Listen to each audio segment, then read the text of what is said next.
ఈ రోజు మనం జనరేటింగ్ స్టేషన్స్ నుంచి మన ఇంటి వరకు ఎలక్ట్రిక్ పవర్ అనేది ఎలా వస్తుందో తెలుసుకుందాం. సో దీంట్లో ఫస్ట్ స్టేజ్ వచ్చేసరికి జనరేటింగ్ స్టేజ్. దీంట్లో మనకి న్యూక్లియర్, థర్మల్ అట్లాగే హైడ్రో ఎలక్ట్రిక్ పవర్ ప్లాంట్స్ అనేవి ఉంటాయన్నమాట. ఇవి మనకి high amount of energy conversion ద్వారా పెద్ద పెద్ద జనరేటర్స్ ని ఆపరేట్ చేసి ఎలక్ట్రికల్ పవర్ ని ప్రొడ్యూస్ చేస్తాయి. ఇది మనకి 6.6 kV ఆర్ 13.2 kV రేంజ్ లో ఉంటుంది. ఇక్కడ నుంచి మనకి హైయర్ అమౌంట్ ఆఫ్ డిస్టెన్సెస్ కి ట్రాన్స్ఫర్ చేయాలి కాబట్టి దీన్ని 132 kV, 220 kV, 400 kV up to 765 kV వరకు మనకి స్టెప్ అప్ చేస్తారు. దీన్ని మనకి ప్రైమరీ ట్రాన్స్మిషన్ అని పిలుస్తారు. ఇక్కడ నుంచి మనకి గ్రిడ్ ద్వారా ట్రాన్స్మిషన్ సబ్ స్టేషన్స్ కి ఈ స్టెప్ అప్ చేసిన 132 kV, 220 kV ని అయితే పంపిస్తారు. దీన్ని ప్రైమరీ డిస్ట్రిబ్యూషన్ అంటారు. ఇక్కడ నుంచి మనకి ట్రాన్స్మిషన్ సబ్ స్టేషన్స్ వాటికి వచ్చిన 220 ఆర్ 132 kV ని 33 kV కి స్టెప్ డౌన్ చేసి డిస్ట్రిబ్యూషన్ సబ్ స్టేషన్స్ కి పంపిస్తాయి. దీన్ని మనకి సెకండరీ ట్రాన్స్మిషన్ అని పిలుస్తారు. ఈ డిస్ట్రిబ్యూషన్ సబ్ స్టేషన్స్ వాటి దగ్గరికి వచ్చిన 33 kV ని 11 kV కి స్టెప్ డౌన్ చేసి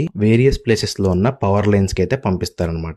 దీన్ని మనకి సెకండరీ డిస్ట్రిబ్యూషన్ అని పిలుస్తారు. ఈ పవర్ లైన్స్ మనం ఇంటి దగ్గర చూసే కరెంట్ పోల్స్ మీద రన్ అవుతూ ఉంటాయి. ఎవరైతే మనకి ఇండస్ట్రియల్ కన్స్యూమర్స్ ఉన్నారో high amount of power use చేసే వాళ్ళు 11 kV ని డైరెక్ట్ గా కన్స్యూమ్ చేస్తారు. అపార్ట్మెంట్స్, బిల్డింగ్స్, హౌస్ హోల్డ్స్ లాంటి డొమెస్టిక్ కస్టమర్స్ ఈ 11 kV ని పోల్ దగ్గర కనెక్ట్ చేసిన డిస్ట్రిబ్యూషన్ ట్రాన్స్ఫార్మర్ ద్వారా 400 volt AC or 230 volts AC కింద కన్స్యూమ్ చేస్తారు. ఈ 400 వోల్ట్ AC అనేది 3 ఫేజ్ సప్లైకి యూస్ చేస్తాం.